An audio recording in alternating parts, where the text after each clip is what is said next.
Bonsoir. Bonsoir à tous. Je m'appelle Mathieu Bataillé, je suis freelance développeur spécialisé sur les technologies .NET et je suis là pour vous parler de tests ce soir.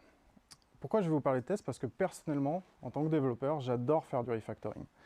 Et quand j'ai commencé à en faire, quand j'étais un bébé développeur, j'introduisais beaucoup de régressions dans mes logiciels. Du coup, naturellement, je me suis tourné vers le test. Alors pour vous parler de testing, tout d'abord, je vais vous présenter notre premier protagoniste de la soirée. Il s'agit de Mike Cohn. C'est globalement un des gros contributeurs à la méthodologie de Scrum. Alors je ne suis pas tout à fait sûr qu'on puisse le remercier pour ça, mais c'est également un entrepreneur à succès et il est auteur et co-auteur de nombreux ouvrages depuis les années 90 sur que ce soit des langages de programmation ou des organisations agiles dans les entreprises. Le livre qui va nous intéresser, c'est Succeeding with Agile. C'est un livre qui est sorti en 2009 et il va nous intéresser pourquoi? Parce que c'est la première fois qu'est théorisée la pyramide de test. Qui dans la salle connaît la pyramide de test? Superbe. Donc vous savez tous que la pyramide de test, globalement, elle est composée en son socle de tests unitaires, au milieu de tests d'intégration et en son sommet de tests end-to-end. Ça nous dit quoi d'autre? Ça nous dit également que plus l'on descend dans la pyramide, plus la précision, la fiabilité, la rapidité des tests augmentent. A l'inverse, plus vous montez dans la pyramide et plus le coût de productivité ou de maintenance des tests augmente. On va s'arrêter 2 secondes et on va faire un petit focus sur les tests unitaires. Les tests unitaires dans l'industrie, comme ils sont compris, c'est que globalement, vous avez des tests qui sont assujettis à une unité de code. Une méthode, une classe. On nous dit qu'ils sont extrêmement fiables, qu'ils sont extrêmement rapides, qu'ils sont extrêmement précis et qu'ils sont vraiment pas chers. Est-ce qu'ils sont vraiment pas chers? Eh bien, pas tout à fait. Pas tout à fait parce que ces tests unitaires, ils ont des coûts cachés. Des coûts qu'on ne soupçonne pas au départ. Le premier de ces coûts, ça va être de la modification de contrat. Quand vous faites une modification dans les constructeurs de vos classes, résultera des erreurs de compilation dans des fichiers de tests unitaires que vous avez. Le deuxième coût, très similaire, c'est des modifications de contrat de méthode. De la même manière, vous allez modifier une méthode et d'un seul coup, des fichiers où sont vos tests unitaires ne compilent plus. De ceci en résulte du refactoring qui était inattendu. C'est un coût que vous n'aviez pas anticipé. Le troisième coût, il est lié au changement d'implémentation. Alors celui-là, il est un petit peu plus fourbe. Parce que vous n'allez pas vous en rendre compte tout de suite. Vous allez changer des implémentations, et comme vos tests sont construits à base de mock et de stub, eh ben, vous avez l'impression qu'ils sont toujours bons. Ils sont toujours verts, du moins. Mais dans les faits, ils ne correspondent plus à la réalité, et ça va générer chez vous de l'incertitude. Ces 2 points, le refactoring de tests inattendus et l'incertitude, induisent, à moyen et long terme, une diminution du soin apporté à votre codebase. Alors qu'est-ce qu'on peut faire contre ça? On peut changer d'approche, on peut changer de stratégie. Et on peut essayer une stratégie en diamant. Pour vous en parler d'abord, notre deuxième intervenant ce soir, protagoniste, Thomas Pierrin. C'est un conférencier français, il a écrit de nombreux articles sur Internet que vous pourrez trouver. Je vous conseille très fortement d'aller les lire. Il est lyonnais, je crois d'ailleurs. Il est à JCAP, si vous le connaissez peut-être. Et c'est le théoricien de l'Outside-in Diamond TDD, que j'ai humblement renommé la stratégie en diamant ce soir. Le fait intéressant avec Thomas, c'est que lui, il a appliqué cette stratégie dans sa pratique du TDD. Alors si vous ne faites pas de TDD, vous pouvez quand même adopter la stratégie. Mais je vous conseille très fortement d'essayer parce que c'est vraiment très puissant. La stratégie en diamant, qu'est-ce que c'est? Eh bien, c'est une stratégie qui est orientée métier. Autrement dit, l'invariant de vos applicatifs, c'est vos use cases, pas votre implémentation technique. Une dernière fois, ce que vous voulez tester, c'est le comportement attendu par vos utilisateurs finaux. De quelle manière? Eh bien, en réduisant considérablement la part de tests unitaires dans vos applications et en introduisant des tests d'acceptance. Alors, c'est quoi un test d'acceptance? Eh bien, tout d'abord, c'est rapide. Ça doit s'exécuter en quelques dizaines de millisecondes maximum. C'est indépendant, ça ne dépend d'aucun autre système, on y reviendra. C'est répétable. À chaque fois que vous jouez ce test, vous devez obtenir le même résultat. Ça s'auto-valide, vous ne devez pas être là pour vérifier le résultat, et vous devez les intégrer à vos CI.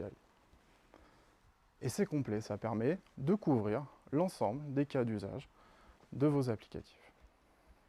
Et surtout, c'est un scénario métier. Où est-ce que vous allez les placer? Vous allez les placer devant les points d'entrée de vos applications. Prenons l'exemple d'une API. Une API va contenir des contrôleurs qui vont exposer des routes HTTP, et ces contrôleurs vont appeler un service, quelle que soit l'infrastructure que vous avez en dessous, que ce soit une application layer, du business, une façade, c'est ce service qui est appelé dans vos contrôleurs qui va être appelé dans vos tests d'acceptance. On a dit un peu plus tôt qu'ils sont indépendants.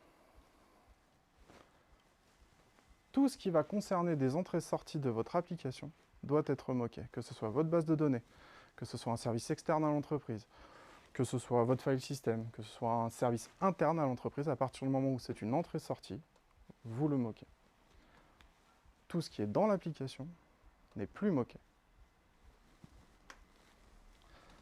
Faisons un petit peu de code, en espérant que je n'aurai pas les mêmes problèmes. Alors,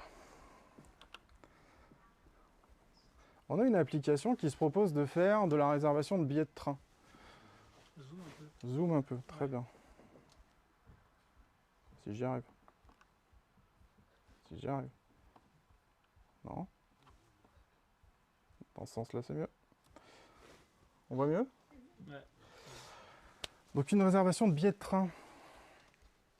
On a mis en prod, on a juste fait la résa comme ça le fait, on est content. Puis on a plein de problèmes. Du coup, notre métier revient nous voir, il nous dit, bon, on va peut-être intégrer quelques règles de gestion. Ça peut être intéressant. La première de ces règles de gestion, c'est que la date de départ, nécessairement, doit être dans le futur. Si elle est dans le passé, on est censé remonter une erreur. La deuxième règle de gestion sera que la date de retour doit être, évidemment, après la date de départ. La dernière règle de gestion qu'on veut voir implémentée, c'est le fait que les sièges soient sélectionnés. Donc allons-y. On va se placer dans notre fichier de test, dans lequel on va pouvoir trouver notre premier test qui était là, celui qui est le cas passant. Hop. Et on va pouvoir implémenter notre premier test. Notre premier test, il nous dit quoi? Il nous dit que quand la date de départ est dans le passé, nous ne faisons pas de réservation parce que la date de départ doit être dans le futur. Ça paraît logique comme ça, mais c'est comme ça qu'on va nommer nos tests dorénavant. Notre test il est décomposé en 3 parties, donc une partie range, act, assert, très classique, et dans laquelle on va pouvoir voir que la date de départ, et c'était à hier, qu'on la passe en paramètre d'entrée de notre service, et on attend une exception maîtrisée. Donc on peut l'exécuter.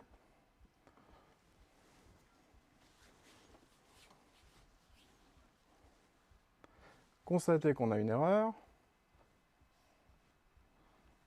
Hop. Aller dans notre service, faire l'implémentation. La date de départ, si la date de départ est avant aujourd'hui, on throw l'exception attendue, on peut rejouer notre test. Hop. Tout se passe bien, on est super content. Hop là. On va pouvoir passer à notre deuxième... Ah pardon, c'est pas facile, c'est très zoomé. Règle de gestion, qui nous dit quoi? Qui nous dit... C'est sensible. Y arriver. Lorsque la date de départ est avant... La date de retour, pardon, est avant la date de départ, on ne fait pas de réservation parce que la date de retour doit être après la date de départ. Ça fait sens, encore une fois. On va avoir dans notre arrange notre date de retour pour dans 5 jours et la date de départ qui est 2 jours plus tard par rapport à cette date de retour. On peut exécuter notre test, constater qu'il est rouge, retourner dans notre code source, faire notre implémentation. Si la date de retour est avant la date de départ, on retourne une exception maîtrisée. Bon bah c'est super, jusque-là on est content. Et puis vu qu'on aime bien faire du refactoring, on se rend compte qu'on a 2 ifs et que ça peut vite partir en favori de if. Donc ça ne nous plaît pas des masses. On a envie de faire un peu de refactoring. Maintenant qu'on a des tests, on se le permet. Et pour ça, on va introduire un objet qui sera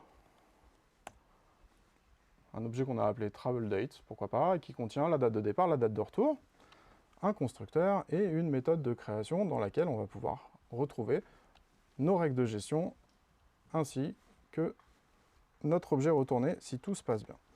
Alors pour ça, on prend nos règles de gestion, on les colle, on réexécute tous nos tests, que j'avais oublié de réexécuter d'ailleurs, et tout se passe mal. Évidemment, on a oublié dans notre service initial d'appeler notre nouvel objet. Ça ne pouvait pas des masses marcher.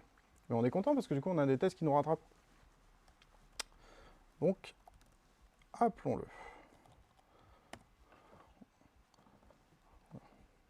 On peut s'en servir. Et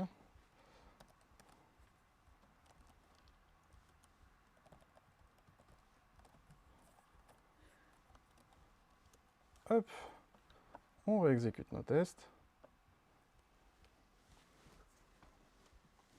Et ça fonctionne.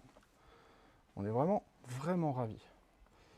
Du coup, on va pouvoir passer à notre cas numéro 3. Les sièges doivent être sélectionnés. Donc on retourne dans nos tests.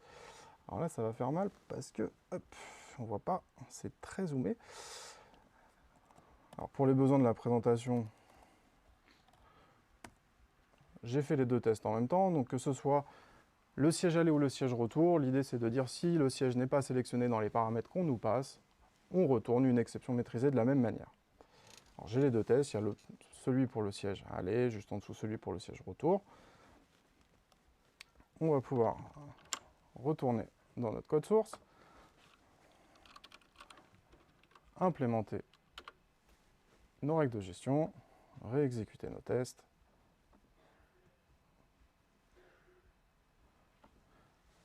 Constatez que tout est vert. On est content, encore une fois. Hop, on va pouvoir se refaire un petit coup de refacto pour essayer d'être cohérent avec soi-même et de se dire qu'on va utiliser les mêmes patterns. Récupérer la règle de gestion. Hop. La coller. Évidemment, ce coup-ci, on n'oublie pas d'appeler le service. De l'utiliser.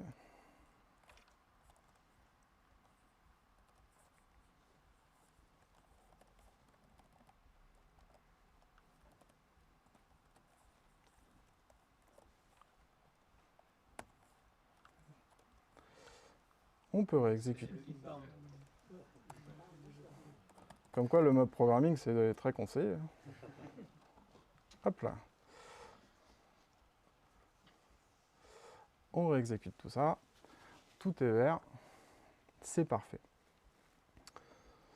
Alors si on prend un petit peu de recul, d'un seul coup, on se retrouve avec une suite de tests très orientés métier, dont le nom correspond à un scénario métier.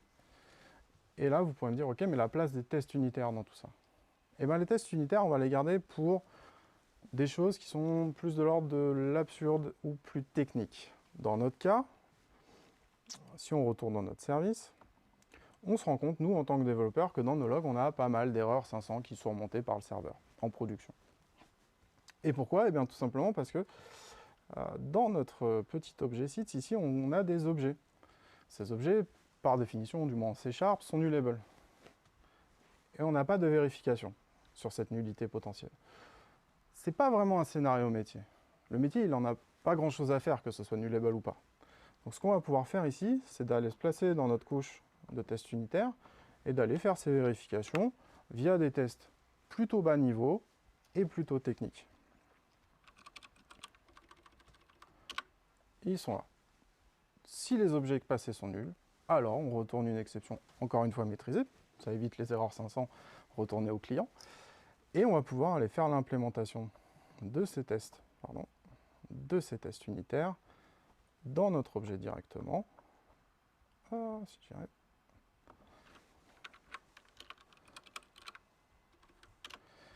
Qui vont nous permettre d'exécuter ces tests et de constater que tout s'est bien passé. Du coup, votre stratégie de test, dans votre stratégie de test, vous avez des tests unitaires qui sont très bas niveau, réservés soit à des vérifications un peu techniques qui peuvent arriver, soit éventuellement pour verrouiller des formules mathématiques, pour gérer de la très forte combinatoire et être le plus rapide possible sur cette combinatoire quand vous faites du testing. Ça va vous servir à ça. Mais par contre, c'est vraiment de l'exceptionnel. La plupart du temps, vous aurez des tests orientés métier qui doivent être des tests d'acceptance. Quelques points d'attention sur les tests d'acceptance. En fonction du nombre de paramètres que vous aurez en entrée de vos applications, ils peuvent être plus volumineux. Parce que vous allez avoir une plus forte combinatoire de setup, et donc nécessairement, ça va grossir et grossir et grossir. Du coup, je vous conseille d'avoir un soin tout particulier dans l'écriture de vos tests. Mettez tout ce que vous connaissez, tout ce que vous avez comme bonne pratique de code dans votre suite de tests, parce que finalement, elle ne va pas être testée. Vous n'avez pas des tests qui testent des tests. Donc soyez très attentifs à ça, et presque personnellement, de ma propre expérience, je trouve que mon code de mes tests est plus propre que mon code de production. On va voir pourquoi. Eh bien tout simplement parce que du coup ces tests sont très orientés métier. Ça va vous générer une documentation en temps réel, une documentation qui est réelle et une documentation qui est à jour. La plupart du temps, quand on prend une documentation Notion, Confluence, on se demande toujours de si elle est à jour, de quand date la dernière mise à jour et est-ce que c'est toujours vrai. Comme ces tests sont assujettis à votre code de production, cette documentation est nécessairement à jour. Ça va vous permettre de faire un refactoring continu. Vous n'aurez plus d'excuses sur le fait de se dire c'est chiant, ça fait casser, je sais pas, 5 fichiers de tests unitaires. Non, ça n'arrive plus. C'est des choses qui ne peuvent plus arriver. Donc vous pourrez refactorer en continu vos applications. Et ça nécessite finalement très peu d'entretien. Pourquoi? Eh bien, parce que comme on l'a dit au départ, l'invariant, ce sont vos use cases métiers. Les use cases métiers changent rarement. Une fois que vous avez un test qui est assujetti à un cas métier, finalement, il ne va pas changer demain. C'est rare qu'on modifie du tout au tout des comportements pour les utilisateurs finaux. J'aimerais conclure en remerciant Mixit, j'ai oublié de mettre un logo, Graph Record et Escar qui nous reçoit ce soir, et tout particulièrement Julien Topsu, sans qui cette présentation n'aurait pas eu lieu parce qu'il m'a beaucoup aidé. Merci à tous.